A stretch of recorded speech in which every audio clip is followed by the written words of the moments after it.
आजच्या या सखोल चर्चेत सर्वांचे स्वागत आहे. आजचा विषय अतिशय कळीचा आणि महत्त्वाचा आहे. म्हणजे नुकतंच मी फेब्रुवारी 2026 मधला महाराष्ट्र न्यूजचा एक विश्लेषणात्मक अहवाल वाचत होते.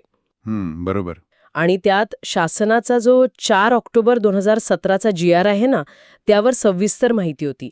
विषय असा आहे की खाजगी शाळांमधले जे अतिरिक्त ठरलेले शिक्षक आहेत, त्यांचं आता थेट जिल्हा परिषद आणि स्थानिक स्वराज्य संस्थांमध्ये समायोजन होणार आहे. अगदी बरोबर. आणि मुळात आजच्या या विश्लेषणाचा मुख्य उद्देशच हा आहे की हे सगळं नेमकं कसं काम करणार आहे. म्हणजे शासनाच्या या ऐतिहासिक निर्णयामुळे अतिरिक्त शिक्षकांचा प्रश्न कसा सुटणार आणि झेडपीच्या रिक्त जागांवर याचा काय सकारात्मक परिणाम होईल हे आपण पाहणार आहोत.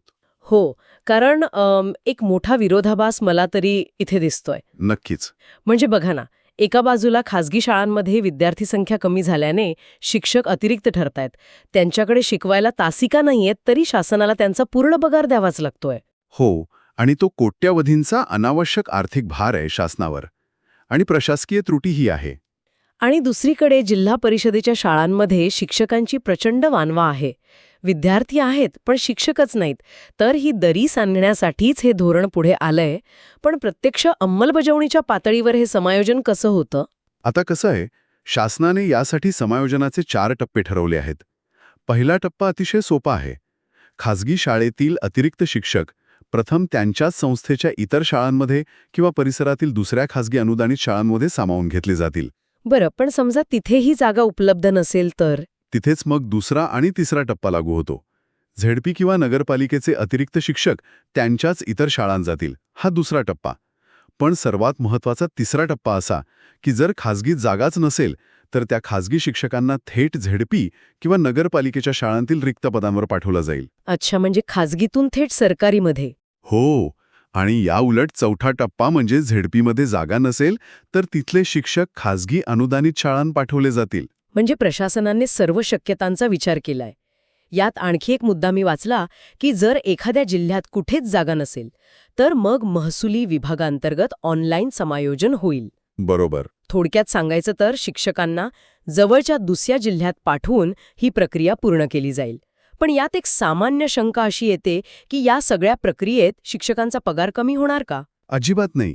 जेव्हा एखादा शिक्षक खाजगी शाळेतून झेडपीत जातो तेव्हा त्याच्या मूळ वेतनाला आणि भत्त्यांना पूर्ण संरक्षण मिळतं. पगारात कोणतीही कपात होत नाही. आणि यातली सर्वात रंजक बाब म्हणजे 3 वर्षांचा नियम. हां, तो नियम नेमका काय आहे? समायोजन झाल्यानंतर जर 3 वर्षांच्या आत मूळ शाळेत विद्यार्थी संख्या वाढली आणि पद पुन्हा निर्माण झालं तर त्या शिक्षकाला आपल्या स्वगृही म्हणजे जुन्या शाळेत परतण्याची संधी असते. वा, हे तर खूपच लवचिक धोरण आहे. हो, पण जर 3 वर्षानंतरही तिथे पद निर्माण झालं नाही तर मात्र तो शिक्षक ज्या नवीन संस्थेत काम करत आहे त्याच संस्थेचे नियम आणि सेवा शर्ती त्याला कायमस्वरूपी लागू होतात. बरं, पण मला सांगा, जर एखाद्या शाळेने या शिक्षकाला घ्यायला नकार दिला तर तिथे मात्र कडक कारवाईची तरतूद आहे. शिक्षकांचे पगार काढणारी शासनाची जी शालार्थ प्रणाली आहे ना, त्यातून संबंधित शाळेचे ते पद कायमचं गोठवलं जातं. म्हणजे सिस्टममधून थेट डिलीट केलं जातं. अगदी तसंच. आणि आदेश मिळूनही जे शिक्षक नवीन ठिकाणी हजर होणार नाहीत त्यांचं वेतन त्वरित थांबवलं जातं. बापरे, म्हणजे प्रशासनाने खूपच कडक पावलं उचलली आहेत. आणि म्हणूनच आगामी शिक्षण भरती 2026 वर याचा मोठा परिणाम दिसेल. अतिरिक्त शिक्षकांचे हे समायोजन 2026 मध्ये वेगाने पूर्ण झालं तर रिक्त जागा कमी होणार का हे स्पष्ट होईल आणि खऱ्या रिक्त जागांचा आकडा समोर येईल. नक्कीच. यामुळे स्थानिक पातळीवर नवीन शिक्षक भरती प्रक्रिया अधिक गतिमान आणि पारदर्शक होण्यास मदत मिळेल. एका बाजूला शासनाचं आर्थिक नुकसान टळत आहे तर दुसऱ्या बाजूला झेडपीच्या शाळांना वर्षानुवर्षे काम केलेले अनुभवी शिक्षक तातडीने मिळत आहेत. अगदी खरंय. या संपूर्ण प्रक्रियेकडे पाहता एक गोष्ट निश्चित आहे की ही केवळ बदल्यांची प्रक्रिया नसून शिक्षण व्यवस्थेतील एक मोठी प्रशासकीय सुधारणा आहे. तर ऐकणाऱ्यांसाठी शेवटी एक नवा विचार सोडून जाऊया. हो, कोणता विचार? जर 3 वर्षांनंतरही मूळ शाळेत पद निर्माण झालं नाही आणि खाजगी शाळेतल्या शिक्षकाला कायमस्वरूपी जिल्हा परिषदेचे नियम लागू झाले तर काय होईल? वर्षानुवर्षे खाजगी संस्थेच्या वर्क कल्चरमध्ये वाढलेला शिक्षक जेव्हा कायमस्वरूपी सरकारी शाळेचा भाग बनतो तेव्हा भविष्यात या दोन भिन्न कार्यसंस्कृतींच्या एकत्रीकरणातून सरकारी शाळांच्या वातावरणात किती मोठा आणि रंजक बदल घडून येईल याचा नक्कीच विचार करा.